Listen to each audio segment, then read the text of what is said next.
As humans, I feel like we're always setting out for a bigger adventure, and that adventure is always changing. This part of mine takes me further west, and if you guys are new here, hello, my name is Sebastian Stoneham, and I live full-time in my 1985 Volkswagen Vanagon. I'm a nomad just like the rest of us, but doing it in such an old vehicle has its issues, and unfortunately in today's video, we're going to be taking a deeper dive into those issues. Good morning, guys. Last time you saw me, I was in Idaho, and I've made my way out to the beautiful state of Oregon. Bend, Oregon, to be more specific. I had to drive out here for a wedding. It was a wedding, but it was more of just a huge camp out with a bunch of homies, and it was a whole lot of fun. I didn't film any of that because it's not my wedding, it's their wedding, and I just wanted to go show up and have a good time. So we did that. However, unfortunately, on my drive out here, I've been running into some transmission issues. It's the same issues that I had before, but they're getting a lot worse. I did pop on over to the local transmission shop over here in Bend, Oregon, and they did quote me. It was a couple $1,000s and at least 2 weeks lead time before they get my transmission in to get it all fixed up and whatnot. So I'm not sure if I'll go that route. I've been spending the past 2 days weighing my options just to see what the best course of action is. But in the meantime, I'm gonna go ahead and do a transmission fluid flush and see what that magnet looks like on this 09 Ford transmission.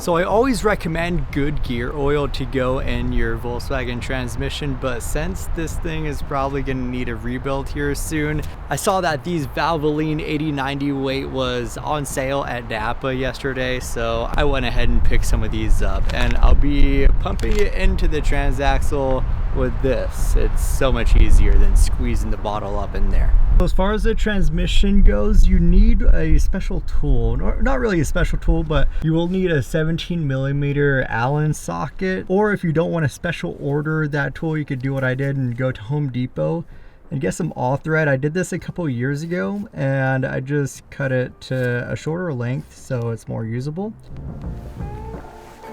I really hope it doesn't start raining on me. I'm feeling a few sprinkles, but I'm hoping it holds off a little bit longer.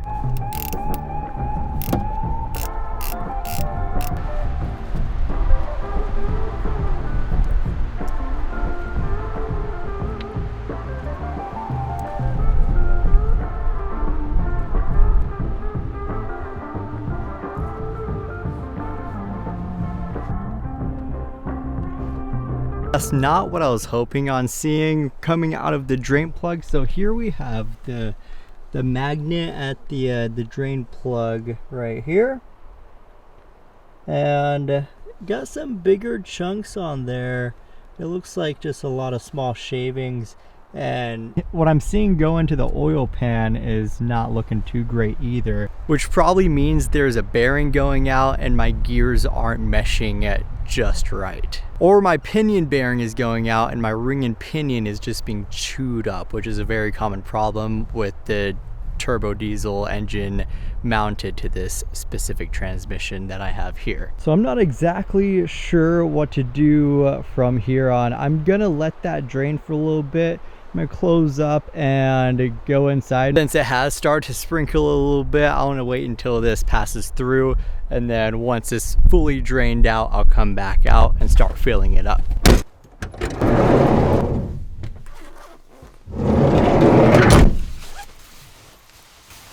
While I'm waiting for that transmission to drain, I would like to thank the sponsor of today's video, BLUETTI, for sending me out their all-new product. It's the Pioneer NA, and this one I'm pretty excited about.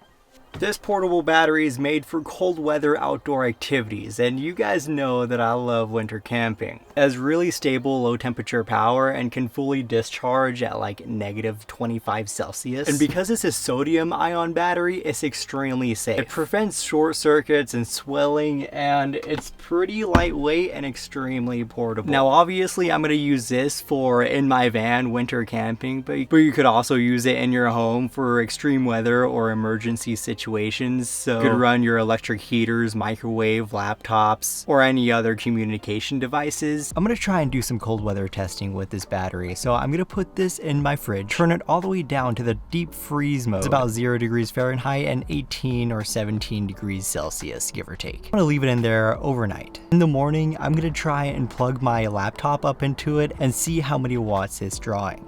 And it's still charging my laptop even at 0 degrees Fahrenheit at 35 watts. It's got AC, DC, USB-C, and wireless charging with 900 watt-hour capacity, 1500 watt output, and 4,000 plus cycles. And an app so you could connect via Bluetooth, so you can monitor power, settings, and device status. I cannot wait to be camping out on those cold, snowy days in middle freaking winter. And I'm stoked to be able to use this for stuff like an electric blanket or other creature comfort items that will make my life a little bit easier. Realistically, I could probably run my air conditioning just off of this unit and be able to recharge it with solar or even just plugging it into the wall. Because I'm pretty sure with just the AC charging in the wall, it takes like less than an hour to charge. I can even run my fridge, charge my laptop, and pretty much all of my devices in the van currently just off of this battery. And now that I'm thinking about it, if I didn't already fully install an electrical system in this van, I'd probably just run one of these. If you want to learn more on the all-new Sodium Pioneer NA, you could go to BLUETTI.com or just click the first link in the description below. And thank you again, BLUETTI, for sponsoring today's video. Alright, this transmission should be done draining now. Let's go check it out. That transmission should be fully drained out by now, and after thinking about it, I do know one thing, and that's that I'm probably gonna need a new transmission for this van and then eventually get this one rebuilt. It definitely needs rebuilt. Now I definitely shouldn't be driving it with this transmission in there and just making it worse. I'm gonna go and fill it with the 80/90 weight anyway, and that'll at least get me around town and buy me some time until I could figure out where to find a 094 transmission that's compatible with my van here in the next couple days, hopefully.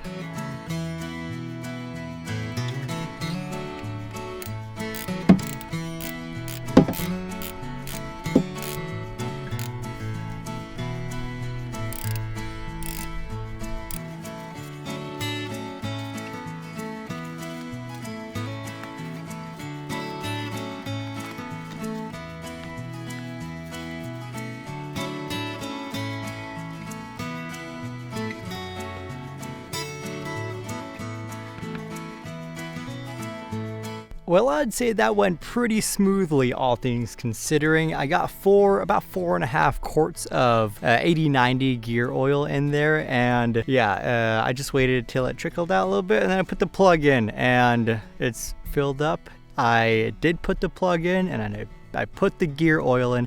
I'm saying that for myself because I will forget. I'm gonna clean up my mess here, and I probably won't go drive around and test it out tonight since it is getting late. I will wake up tomorrow morning and drive into town. I'm not expecting the noise to be any quieter, but hopefully this buys me some time. So I'm gonna do some Googling and see if I can't find another transmission somewhere in this area tonight and tomorrow and probably the next day. I'm pretty much stuck here in Oregon until I do find a transmission to swap it out and then get this one rebuilt either eventually or soon. I'm not too sure. I try not to stress out too much in situations like this, but it's making it really, really difficult. Anyways, I'll see you guys in the morning. Now, I'm fully aware that the situation that I'm currently in isn't the most ideal. However, I've spent years of my life stressing about so many little things. That's why in this chapter of my life, I'm trying to take a step back and just take things for what they are. Sure, some days are easier than others, and some days I almost blow up my transmission. But I just remind myself that in a month from now, everything's gonna be completely different. I could get this transmission all put back together and in the van, and my engine could blow up. Who knows? I think I might have found a solution. Just scrolling through Facebook Marketplace here, there's a transmission that is in Roseburg, which is about 3 hours away from here. It's just over 100 miles.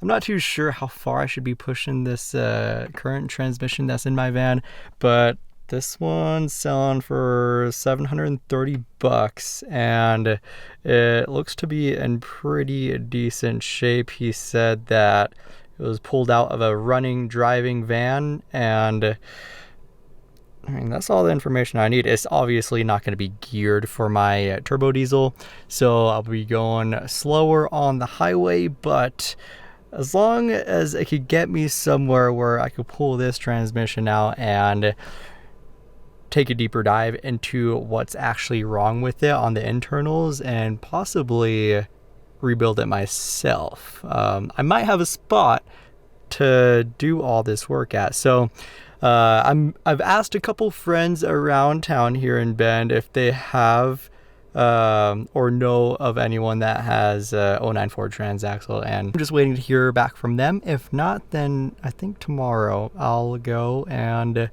drive over and pick this up and swap it out and hit the road. It's easy, right? Super easy. Anyway, I'm gonna wrap this video up here. Stay tuned for the next video where I try and figure out what the heck I'm gonna do. Okay, I'll see you guys next time. Bye.